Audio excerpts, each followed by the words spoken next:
Hi everyone, today we're going to be talking about eating healthy on a budget.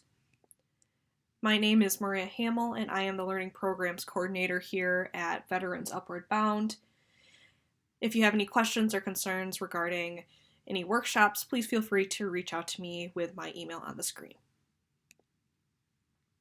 Today we're going to talk about what does healthy eating look like, tips on healthy eating on a budget, and then different community resources for you. So what does healthy eating actually look like?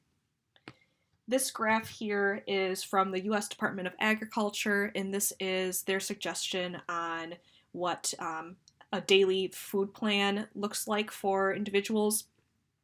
I want to note that this is based on a 1,400 calorie pattern, so not everybody is the same, so please consult your doctor or your nutritionist if for a right plan for you, but this is just a general rule of thumb. I want to go through what it looks like generally on how many different groups of food groups that you should be getting each day. So, individuals should be getting about 5 ounces of grains per day and making about half of them whole grains. So this would be breads, rice,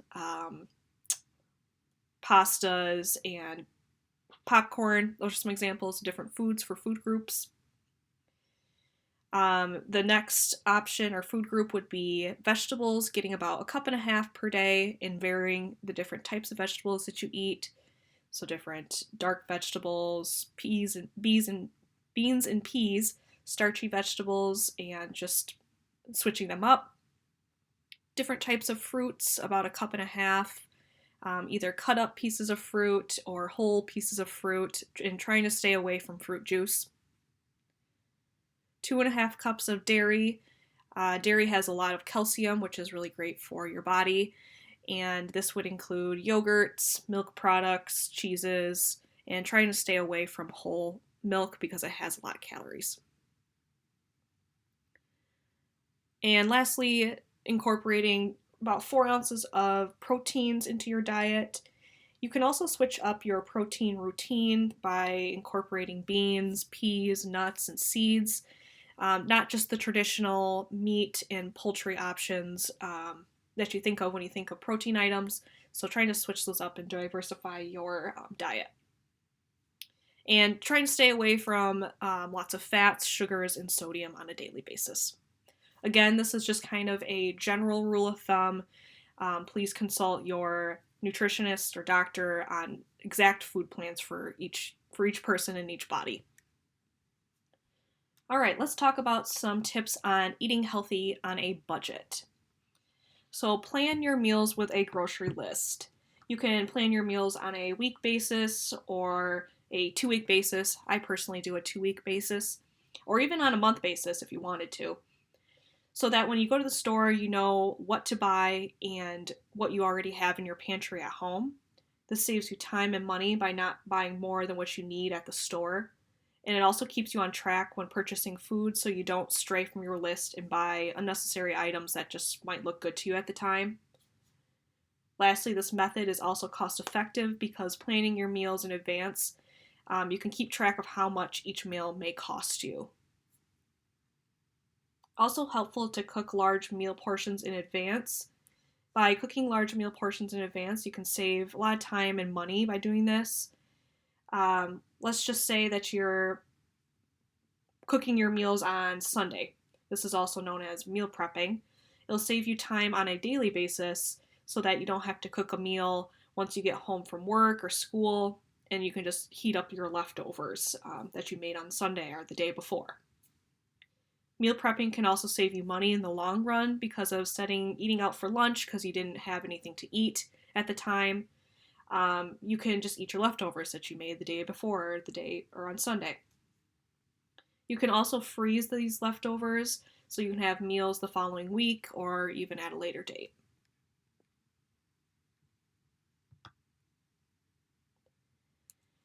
Another tip is don't grocery shop when you're hungry. When you grocery shop when you're hungry, it can lead you to spend more at the store because everything's going to look good to you at the time. If you're hungry, try and have a snack before you step inside the store. Also, try to buy whole foods instead of processed forms of foods. For example, a block of cheese is cheaper than shredded cheese, or whole grains like brown rice is going to be cheaper than any processed cereals. Whole foods are usually sold in larger quantities, and therefore it saves you money in the long run because it's a better bang for your buck. And a great rule of thumb when shopping at an average grocery store like Aldi, Meijer, Family Fare is to shop the perimeter of the store first, because usually this is where all the whole foods are located. So you can see on this graph here that all the colored boxes are typically whole foods such as fruits, vegetables, meat, poultry, seafood, dairy, frozen vegetables, breads, and they're all located on the perimeter of the store. And in the center aisles, this is where a lot of the processed foods, like cereals, are located. Again, this is a general rule of thumb, but this is typically how stores have lay out their store. So try to shop the outside or the perimeter of the store first before heading into those center aisles.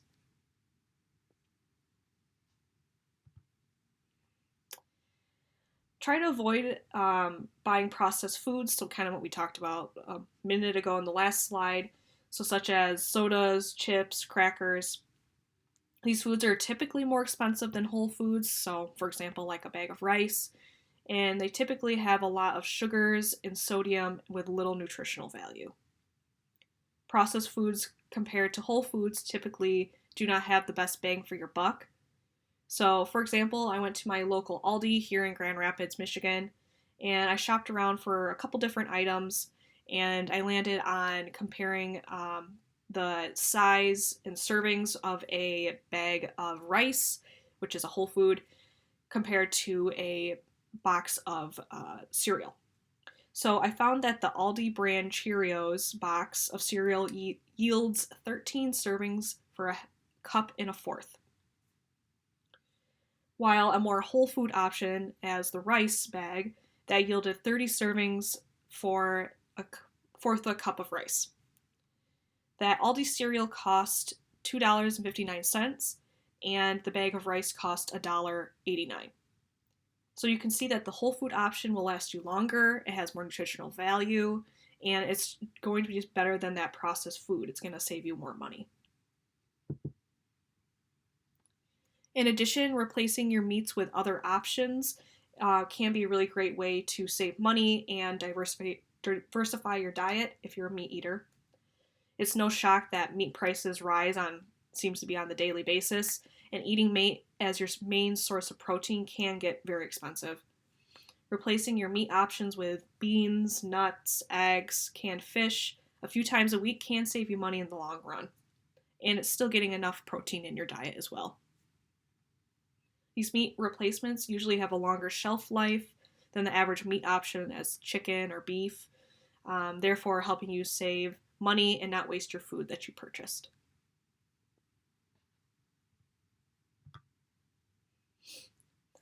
Purchasing frozen fruits and vegetables is also a great way to maintain your nutrition and remain on a budget. Frozen fruits and vegetables can stay in your freezer for months or up to a year, really, without going bad. And you can use them in recipes, as a side, in smoothies. Really, the possibilities are endless when it comes to frozen fruits and vegetables. They're often sold in large bags, and you can use them all at once or periodically. And they're typically very cost effective for their portion sizes. I've seen at my local Aldi and Meijer that frozen bags of vegetables run from about 89 cents to $2 depending on the size of the bag and the type of vegetable they are. Couponing is also a great way to save money at the grocery store.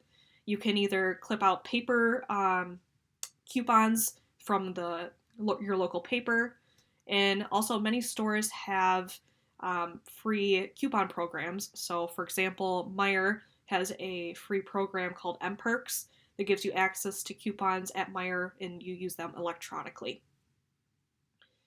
It's also really great because when you get your receipt from Meijer, it'll show you how much you saved per each transaction, which is really cool and kind of fun to see how much you saved. There's also a really cool resource called coupons.com, and I'll provide the link to the coupons.com website in the email of this workshop. But you'll make an account at coupons.com, and after you have made that account, you can use any coupon on the site for free. They usually are for more name brand products, maybe bathroom products, but they have some food items as well. You can either print off the coupons from coupons.com or you can show the cashier on your phone. Really cool. And last tip of the day here today is try to grow your own garden to save money when eating healthy. You really do not need a large space or land for a garden. You can use an indoor garden and grow your seeds or plants in recycled cans or plastic containers.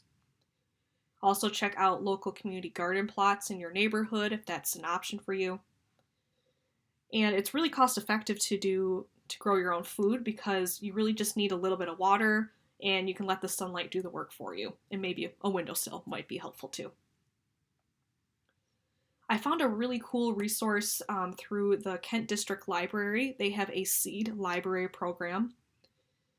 You can stop into any KDL West Michigan branch, and they have a little basket toward the librarian or the front desk, and you can take as many seed packets that you need for free.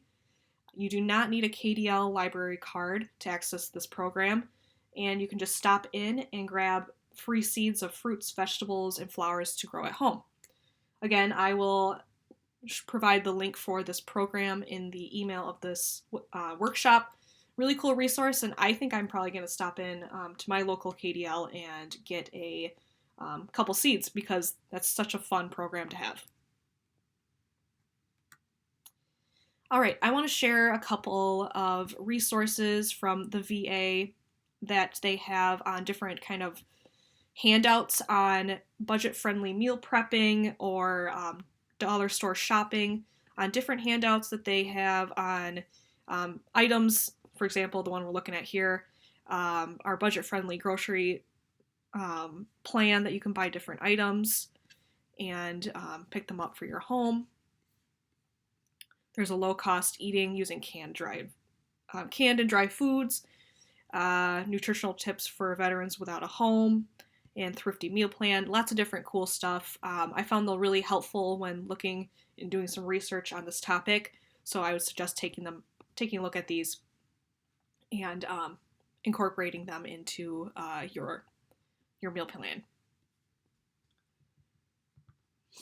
I also want to be cognizant that food insecurity is a real issue, and if you're struggling with food insecurity, please check out some of these resources here.